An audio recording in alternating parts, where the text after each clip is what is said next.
ọ̀tá Sunday Igboho ò ní sinmi ọ̀tá Yorùbá ò ní sinmi mo sì máa play àbí ṣé kí n play ẹni gbogbo yín lẹ ti máa gbọ́ gbogbo ọ̀rọ̀ wọ́nàwọ́nà ló sọ pé if government did not give Gani approval they should not expect Gani to do anything in Yoruba land. The Yoruba did not expecting the Gani for anything. Failure ni tí Májàsọ́lá wọlé ẹ pé àwọn tí ru ẹkú wọlé we will dominate our land. We will conquer the enemy without the useless Gani OPC. Chief Mrs. Ààrẹ Gani Adamu gown tani kò balẹ̀ lówó kúrò lọ́wọ́. The problem of that gown ni wípé wọ́n ṣe ẹ̀fọ́ ni aṣọ tútù ni wèrè fi escape lọ́wọ́ ó wá ń fi wé ọmọ ọkọ. It is not a ridiculous so òyìnbó yẹ correct àní ẹ máa bá mi lo òyìnbó mi tẹ́jẹ̀ nígbà tó máa tọ̀ rìn wá wọ́n á pe ọmọ onílé ní ọmọ àlè. Miss Gani Arikuyeri thank you tó máa tọ̀ rìn wá wọ́n á pe ọmọ onílé ní ọmọ àlè.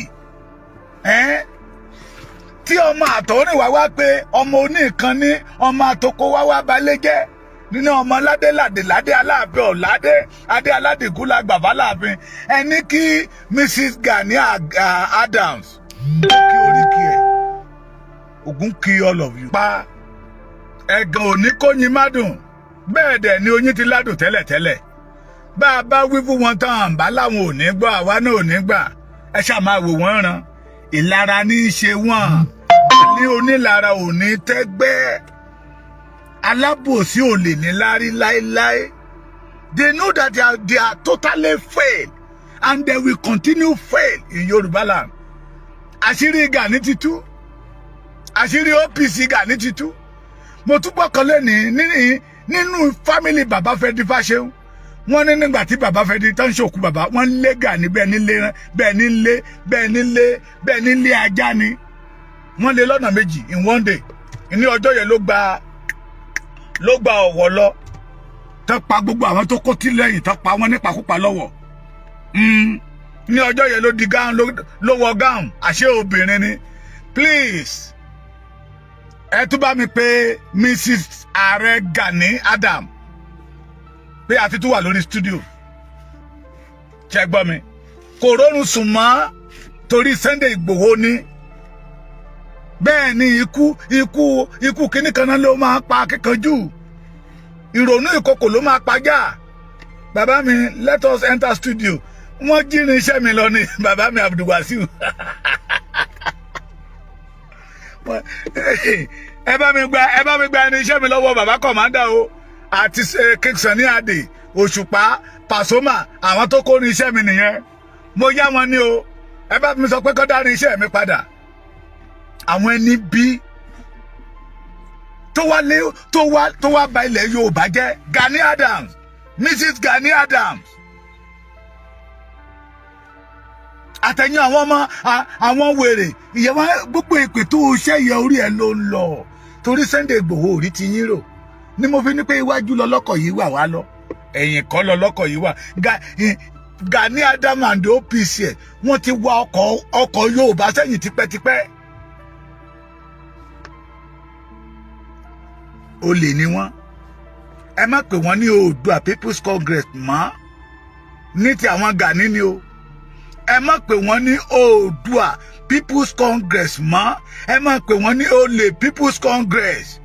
Wọ́n Gani ajáàkì ẹ̀ lọ́wọ́ àwọn bàbá Fẹ́dí Fáṣẹ̀hùn ni fídíò bàbá mi kan wà níbẹ̀ yìí màá play ẹ̀ tó bá tẹ̀jẹ́ ti tẹ̀ ní wọ́n ti ní ká má play fídíò àwọn ọmọ olórí burúkú yẹn but màá play ti bàbá yìí. Wọ́n ajáàkì ẹ̀ ni ó lọ ọwọ́ bàbá yẹn sẹ́yìn wọ́n fi jẹ́ youth leader ló lọ ọwọ́ àwọn bàbá yẹn sẹ́yìn ló lọ ọwọ́ àwọn bàbá yẹn sẹ́yìn. So don't call them Oòduà People's Congress anymore. They are Olè People's Congress. Ojini, the OPC did not belong to Gani. Oji, àwọn èèyàn kan ní kí ni Gani fi ṣe mo ní tó bá ti fi Sunday Igboho lọ́rùn lẹ̀ torí Sunday Igboho orí títí ẹ lò ẹni táwa mọ̀ kó fẹ́ fún ayé bí Nàìjíríà bá tẹ̀ tí bó bá ti jẹ ayé àwa kan mọ́ ayé ẹni tó ní rárá òun ò nígbà kan jayé ọjọ́ ọ̀la Yorùbá, ẹni tó nínú àwọn ọmọ Yorùbá tó wà lẹ́yìn odi tán fẹ́ wálé tí Fúlàní ò jẹ́ káráyè wálé pé gbọ́ nílé bàbá ọmọ ṣe máa lé ọmọ tẹ̀yìn odi ní táwa fi fọ́ fún Sunday Igboho nìyẹn. Ṣùgbọ́n Gani ń fi àwọn àìmọye ọmọ Yorùbá tó wà lẹ́yìn odi títí Gani ti sọ di aláàbò ara lọ́wọ́ owó gbígbà ẹ̀ ní kúre.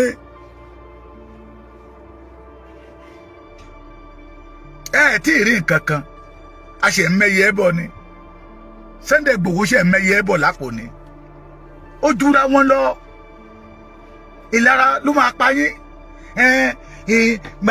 Bàbá wọn Mrs. Gani Adam lóògùn ọ̀fẹ́ o tí má ti dárúkọ Mrs. Gani Adam ẹ máa bá mi fi lóògùn ọ̀fẹ́ sí sorry Mrs. Ààrẹ Gani Adams lóògùn ọ̀fẹ́ o.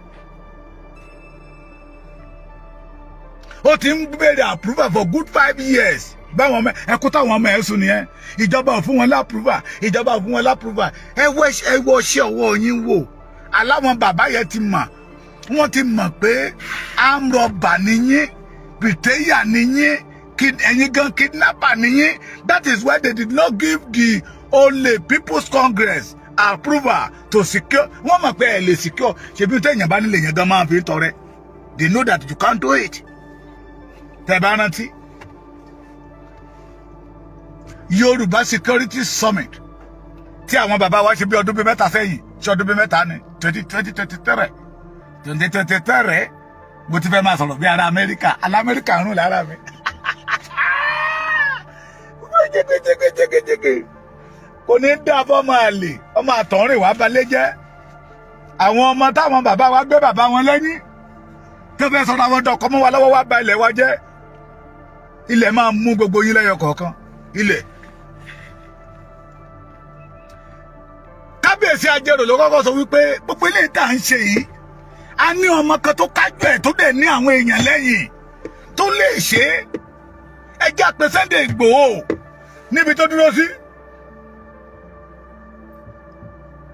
Ló ṣe kó bí ikú ọdí dẹrẹ́ ẹja kẹwàá tá a máa ń pè ní ẹja yọjayọja lọ́dọ̀ wa lẹ́kìtì mìíràn yìí. Tó bá ti wà lórí omi wọn máa ní lórí omi ni tó bá ti rẹjọ kọ ẹyin rẹ ló máa fi gbé. Nígbà tí wèrè máa gba máìkì ṣe ẹ rò pé ó wà lára àwọn tó jà First World War, Second World War, Third World War ló bá bẹ̀rẹ̀ ìtàn.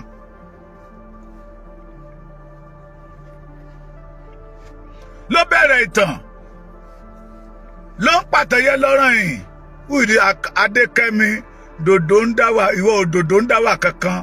You are one of the ògbólógbò ọmọ àlè in Yoruba land. Get out. You are not belong to this case. Ló pàtàn lọ. We must strategize. We must strategize. Àwọn tó dẹ̀ ń pa wá ń pa wá. We must do this. We must do that. Àwọn tó dẹ̀ ń pa wá ṣe kí ni? Wọ́n ń pa wá lọ.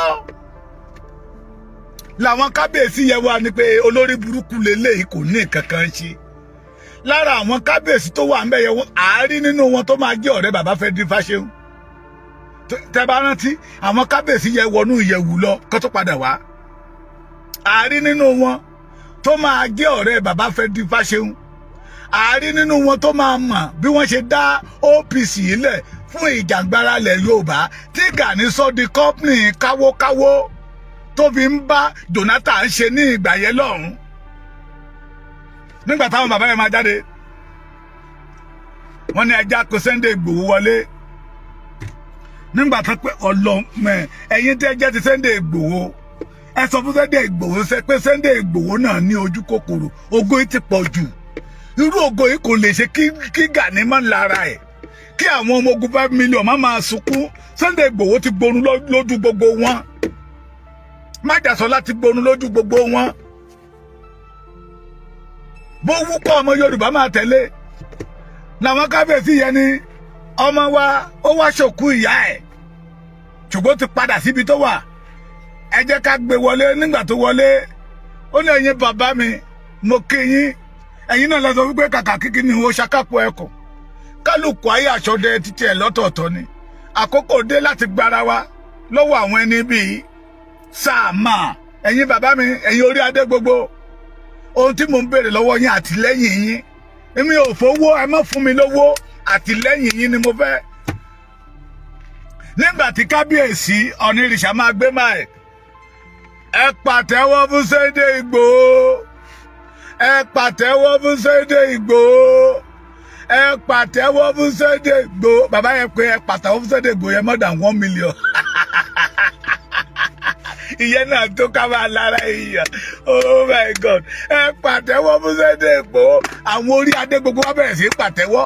Nígbà tí wèrè tó wà lọ́dọ̀ wọn tó ń sọ̀rọ̀, bàbá ò ní kẹ́ pàtẹ́wọ́ fún.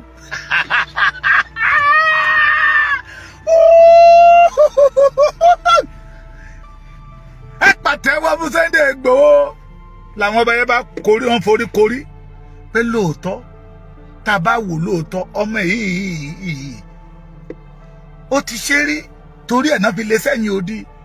Ń tó dẹ̀ fi rí lé sẹ́yìn odi ní pé àwa kábíyèsí, àwa àgbààgbà ìlú àárí gẹ́gẹ́ bíi pé iṣẹ́ ló ṣe ń gbà ẹ́ lọ. Ńgbà tá a tún máa dọ́dọ̀ bàbá wa Ọ̀nìrìṣà, tí Sunday Igboho ní mo ti bú ọba lẹ́yìn, mo wá fẹ́ fẹnu mi lọlẹ̀ lọ́wájú bàbá mi. Ẹ̀gbọ́n tí Ọ̀nìrìṣà sọ ní Sunday. Làbá tún kó fídíò yẹn síta níbi tí Gani wà. Ó fẹ́ ní high blood pressure, ẹ̀jẹ̀ ríru. He want to have ẹ̀jẹ̀ ríru. Torí ìlara, that you know that gbogbo àwọn tó fi cover nínú OPC tó lò, tó fi betray bàbá Fẹ́dífáṣe, wọ́n ti kú lẹ́yìn ẹ̀. Abẹ́rẹ́ ti bọ́ lọ́wọ́ adẹ́tẹ̀. Gani ó tètè. A ò ní rí jù báyìí lọ lórí ètò yìí lónìí o. Gbogbo ẹ̀yin tẹ́ ẹ̀ tí subscribe, ẹ like fídíò wa, kẹ́ ẹ bá wa share ẹ̀. Títí tá ó fi pàdé lọ́jọ́ òmí, ó dàbọ̀.